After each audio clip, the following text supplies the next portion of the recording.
बिस्मिल्लाहिर्रहमानिर्रहीम। अस्सलाम वालेकुम dear students of 8th class. उम्मीद है आप लोग ठीक होंगे और सेहत से होंगे और गॉड ब्लेस यू ऑल। अल्लाह ताला सेहत से ही रखे और खैरियत रखे। आज जो पोइम हमने पढ़नी है वो जॉन कीट्स के बारे में है। जॉन कीट्स एक पोइट ऑफ नेचर के बारे में और पोइट ऑफ ब्यूटी भी इसे कहते हैं। दोनों का ब्लेंड होता है यहाँ पर और मिक्सचर। और सबसे पहले पोइम शुरू करने से पहले मैं पोइट के बारे में पढ़ता हूँ ताकि आपको एक आइडिया मिल जाए कि पोइट की थीम पॉइंट क्या है, यानी उसका माइंड किस तरफ जाता है। जॉन कीट्स जो कि 1795 में पैदा हुआ और 1821 में डेथ हो गई, is considered one of the greatest of English poets. English poets में उसका एक बहुत बड़ा मुकाम है, यानी अजीम शोरा में से एक है। The son of a livery stable keeper Keats, the son of a livery stable keeper, ये जो सारा घोड़े जहाँ पर बांधे जाते हैं ना स्टेबल, उनकी जो सारी देखभाल करने वाला शख्स है उसका बाप वो काम करता था। Keats attended school eight Enfield England. England के मुकाम एक एनफील्ड में उसने जो स्कूल था वहाँ पर तालीम हासिल की। एट द एज ऑफ 16 बरस की उम्र में ही was apprenticed to a surgeon. उसे एक सर्जन के यहाँ शागिर्द के तौर पर लगा दिया गया, यानी वहाँ सीखे ये काम। सर्जन कहते हैं वो जो ऑपरेशन, डॉक्टर्स ऑपरेशन करते हैं या जर्राही का काम करते हैं उन्हें बोलते हैं। Keats gave up surgery to write poetry. Keats gave up surgery to write poetry. Keats ने सर्जरी का काम जो था उसे छोड़ दिया, यानी डॉक्टरिंग का जो एक शोबा होता है उसको उसने छोड़ दिया। गेव अप यानी छोड़ देना, और उसने शायरी शुरू कर दी। His first volume of poems appeared in 1817. 1817 में उसका पहली बुक आई थी पोइम्स की। वॉल्यूम बुक को कहते हैं नॉर्मली, और भी इसके मीनिंग्स हैं साइंटिफिक। इट इंक्लूडेड, और इस पोइम की ये जो बुक थी इसमें ये भी पोइम शामिल थी। I stood tiptoe upon a little hill, ये उसकी पोइम का नाम है, तो ये भी उसमें शामिल थी। स्लीप एंड पोइट्री, ये भी उसमें शामिल है। And the famous sonnet of first looking into Chapman's Homer, ये भी पोइम का नाम है। सोनेट जो है एक ऐसी नज्म होती है जिसमें 14 लाइंस होती हैं। 14 लाइंस की जो पोइम होगी उसे हम सोनेट कहते हैं, तो ये सोनेट है। In the selected poem above, यानी ये जो पोइम आप पढ़ेंगे अभी, on the grasshopper and the cricket, इस पोएम की बात कर रहा है वो। We get a good idea of Keats love for nature, हमें पता लगता है कि कीट्स को नेचर से कितनी मोहब्बत है। And his knowledge of it at first hand, और उसे इसके बारे में कितना अच्छा इल्म है, उसकी कितनी मालूमात है उसके बारे में। ये पोएम पढ़ के हमें बात क्लियर हो जाती है।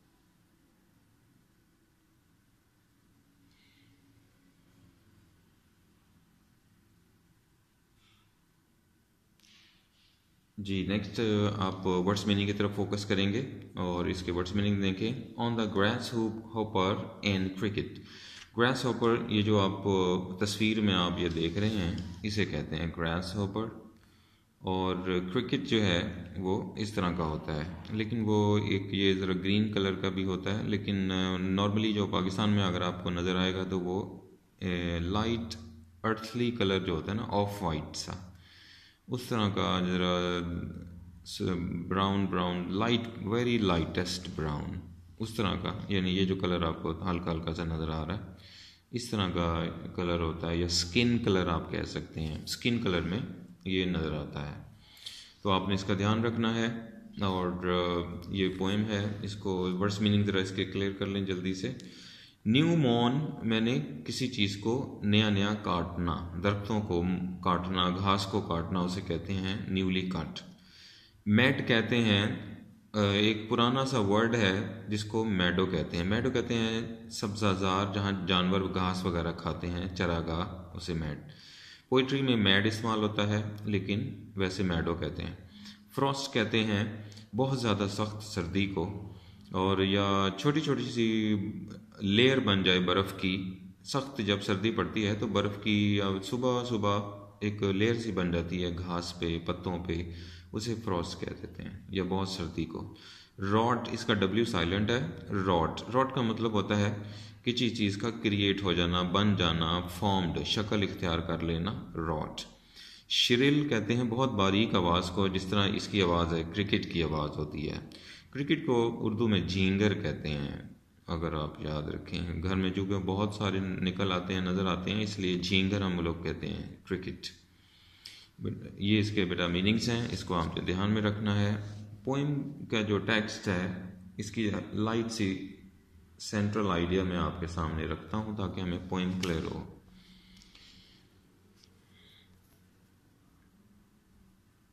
जॉन कीट, जैसे कि उसने अभी आपको हमने पढ़ा है इसका पैराग्राफ पोइट के बारे में, तो जॉन कीट्स इसका शायर है, और उसने यहाँ पर पोइम के अंदर दो बातों का जिक्र किया है। मौसम सरमा का यानी गर्मी का मौसम, और सरमा यानी सर्दी का मौसम।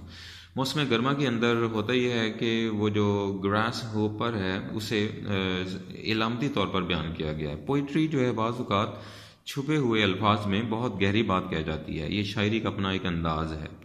तो इसी तरह यहाँ पर जो ग्रास हॉपर है उसको उसने एक इलामत बना दिया है गर्मियों की, सिंबल ऑफ हॉट या समर।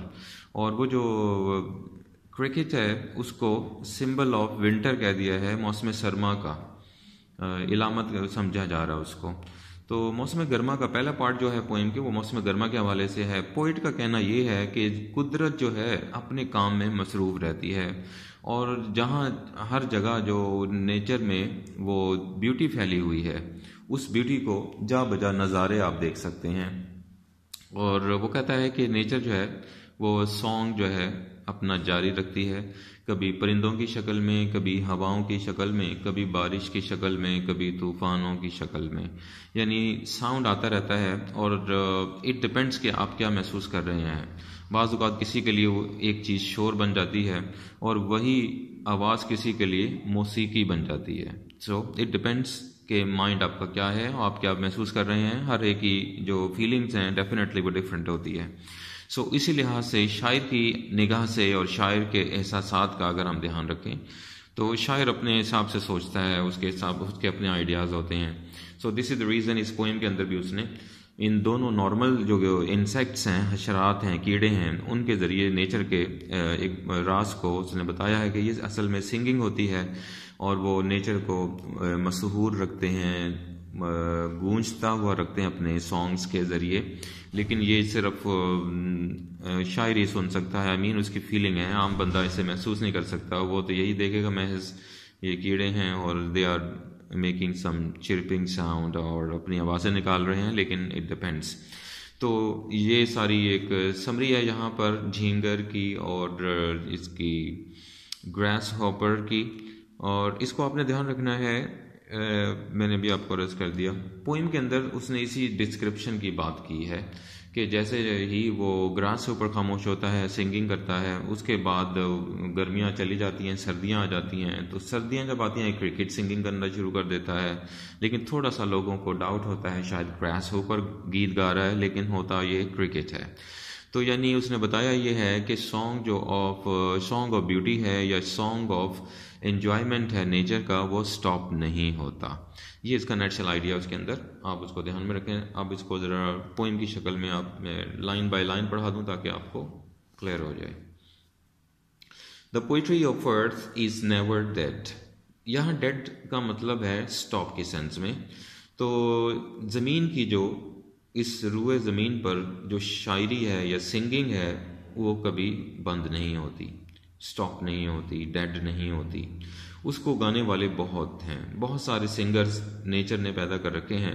कहीं पर चिड़िया है, कहीं पर ये आप ग्रास होपर्स हैं, कहीं पर क्रिकेट है, कहीं पर स्पैरोज़ जिसका नाम अभी मैंने लिया, पिजन्स हैं और बहुत सारे पैरट्स हैं आपके लिए जा बजा नज़र आते हैं आपको सिंगिंग करते हुए। हमिंग बर्ड्स हैं, कुकूज़ हैं, लाइक थ्रश हैं जो आपने पिछली पोइम्स में भी पढ़े हैं बहुत। तो like these are the birds, singing birds. The nightingale ये एक अनदर नेम है, बुलबुल जिसे कहते हैं आप। तो ये सारे बर्ड सिंगिंग बर्ड हैं। जैसे एक चुप होता है दूसरा शुरू हो जाता है, मौसम बहार आती है, फिर समर आती है, फिर विंटर आता है, फिर लाइक स्प्रिंग आना शुरू हो जाता है। लाइक वाइज एक सीजन चलता रहता है सिंगिंग का। इसलिए वो कह रहा है the poetry of earth is never ended. जो ज़मीन पर सिंगिंग है परिंदों की नेचर की शक्ल में, जिसे नेचर गा रही है या गंवा रही है दूसरे परिंदों से, वो कभी स्टॉप नहीं होती। When all the birds are faint with the hot sun, जब मौसम सख्त गर्मी की वजह से तमाम परिंदे जो हैं फेंट हो जाएं, यानी कमज़ोर हो जाएं, बेहोश हो जाएं या मध्यम पड़ जाएं, उनकी एनर्जीज जो है वो ढीली पड़ जाए, या मौसम गर्म होने की वजह से उनके अंदर नकाहत आ जाए, सुस्ती आ जाए, and hide in cooling trees, और वो छुप रहे हों, अब छुपा रहे हों अपने आप को ठंडी जगहों पे, ताकि इस गर्मी से वो ले सकें, पनाह ले सकें। तो क्या होता है, a voice will run from hedge to hedge about the new mown mad। तो एक आवाज़ निकलेगी जो कि हेज टू हेज, यानी एक झाड़ियों से दूसरी झाड़ियों तक या घास से घास तक, जितने भी जड़ी बूटियाँ घास वगैरह बाड़ वगैरह लगाते हैं उसे हम हेज कहते हैं। तो वो हेज, वो झाड़ियों से, एक झाड़ियों से निकल कर दूसरी झाड़ियों में चला एक आवाज़ जो है वो चली जाती है अबाउट द न्यू मॉन बेड। और वो जो अभी नई नई जो चरागाह है उसके ऊपर घास काटी हो, उस चरागाह को काट छांट के ज़रा खूबसूरत बनाया गया हो, तो वहाँ पर इस इर्द गिर्द ये आवाज़ घूमती रहती है एक झाड़ी से दूसरी झाड़ियों में, और that is the grass hoppers, और ये आवाज़ होती है ग्रास हॉपर्स की। तो ये इसकी आवाज़ है जो मौसम गर्मा में, हॉट सन में वो गीत गाता फिर रहा है। He takes the lead in summer luxury. He has never done with its delights. For when tired out with fun, he rests at ease beneath some pleasant weed. Okay तो यहाँ पर वो क्या कह रहा है कि ग्रास हॉपर जो है ही टेक्स द लीड। वो कौन सा परिंदा है जब सारे आराम से बैठे होते हैं, सारे गर्मी के मारे होते हैं और छाँव की और ठंडक की तलाश में फिर रहे होते हैं, तो ऐसे आलम में सिर्फ एक ग्रास हॉपर है जो आगे बढ़ता है, टेक्स द लीड, आगे बढ़ता है इन समर लग्जरी, इस पुरतायुश मौसम समर के महीने में। हालांकि सरमा मीन यानी ये नहीं होता कि गर्मा जो है मौसम गर्मा, समर गर्मियों में सिर्फ बुरा ही हाल होता है, लेकिन मौसम गर्मा की अगर शाम को हम देखा जाए तो अमूमन हम लोग भी, इंसान भी बाहर फिरते हैं शाम के वक्त और मौसम अच्छा महसूस करते हैं ठंडक लेने के लिए या थोड़ा सा फ्रेश होने के लिए। तो इसलिए समर लग्जरी भी है, सिर्फ हॉट सन ही नहीं है इसके अंदर, ये भी ध्यान रखें। He has never done with its delights, with his delights। वो जो खुशी का इजहार कर रहा है गीत गा गा कर और गाता चला जा रहा है पूरे मौसम गर्मा में, हॉट समर में, तो वो कभी थकता नहीं है, नेवर डन, वो स्टॉप नहीं करता। For when tired out with fun he rest at he, लेकिन जब कभी थोड़ी बहुत तो थकावट हो ही जाती है, तो लेकिन जब कभी वो थका जाए विद फन, इस अपनी खुशियों से, एंजॉयमेंट से, he rest at ease beneath some pleasant weed, तो फिर वो आराम के लिए चला जाता है, आराम करने के लिए बीनीथ सम प्लेजेंट वीड, एक बहुत ही खुशनुमा खुशगवार नज़र आने वाली घास के पास चला जाता है या घास में चला जाता है, उसके नीचे चला जाता है और आराम से इस अपने आराम करता है ताकि वो दोबारा एनर्जी हासिल कर सके, ताकि थोड़ा सा वो दोबारा एनर्जेटिक हो सके, क्योंकि उसने दोबारा से अपने गीत को स्टार्ट करना है। और इस तरह ये सिलसिला मौसम गर्मा में चलता रहता है। द पोइट्री, ये पहला इसका पार्ट है जो उसने मौसम गर्मा के बारे में बयान कर दिया है। The poetry of earth is ceasing never, never कहते हैं कभी नहीं को, सीज कहते हैं स्टॉप करने को, तो इसका मतलब है कभी नहीं रुकती। तो पोइट्री जो अर्थ है ज़मीन पर होने वाली सिंगिंग, पोइट्री यहाँ वैसे शायरी को कहते हैं लेकिन यहाँ पर सिंगिंग मुराद है। तो ये जो सिंगिंग है ज़मीन के ऊपर जो सिंगिंग हो रही है परिंदों की शक्ल में, ये कभी भी नहीं रुकती। On a loan winter evening, एक बिल्कुल सुनसान खामोश मौसम सरमा की शाम को, when the frost has wrought a silence, जिस वक़्त ठंडक ने हर तरफ एक खामोशी इख्तियार कर रखी हो, रॉट मैंने इख्तियार कर लेना, हैज़ रॉट आ साइलेंस, जिसने हर तरफ खामोशी कर रखी हो मौसम सरमा की वजह से। From the stove there shrills the cricket song, stove कहते हैं चूल्हे को, तो अमूमन ऐसा ही होता है कि ये जो क्रिकेट होते हैं ये कोने खुदरे में बैठे होते हैं, बिल्कुल कहीं इधर उधर किसी बेड के नीचे या सोफे के नीचे या बिल्कुल कोने में जाकर सुनसान। तो इसलिए वो स्टोव का नाम ले रहा है कि एक चूल्हा जो है बिल्कुल गर्म, क्योंकि वहाँ पर विंटर है और विंटर में गर्माहट चाहिए होती है, जाहिर बात है ये भी एक जान है, जानदार चीज़ है, तो ये भी गर्माहट महसूस करते हैं, तो इसलिए वहाँ चूल्हे का उसने रेफरेंस क्रिएट किया है क्योंकि मौसम सरमा की बात हो रही है, सर्दियों की। तो फ्रॉस्ट के आलम में बहुत सर्दी में ये चूल्हे की साइड से, चूल्हे की तरफ से उसकी बारीक सी आवाज़ कानों में जो बहुत चुभती है, शिरिल बारीक आवाज़, वो क्रिकेट के सॉन्ग की आने लगती है। इन वार्मथ इंक्रीजिंग एवर, और वो जोश में और इजाफा कर देती है। इस मौसम में ठंडे मौसम के बावजूद एक गर्माहट महसूस होती है, एक्टिविटी महसूस होती है। And seems to be to one in drowsiness half lost, और वो लोग जो अपने मदहोशी में होते हैं, यानी जब वो अपने अपने घरों में सुकून से बैठे होते हैं, अपना यानी उनका घर जो है वो बहुत एक अच्छा प्रोटेक्शन हो रही होती है उन्हें सर्दियों से, और वो ड्राउजीनेस अपनी गुनूदगी में होते हैं, आराम कर रहे होते हैं, और यानी आधी नींद में होना और आधे होश में होना, उसे ड्राउजीनेस कहते हैं। तो उस मदहोशी के आलम में जिस वक्त पुरसुकून आराम कर रहे होते हैं, the grasshoppers among some grassy hills, and seems to one in drowsiness half lost, the grasshoppers among some grassy hills।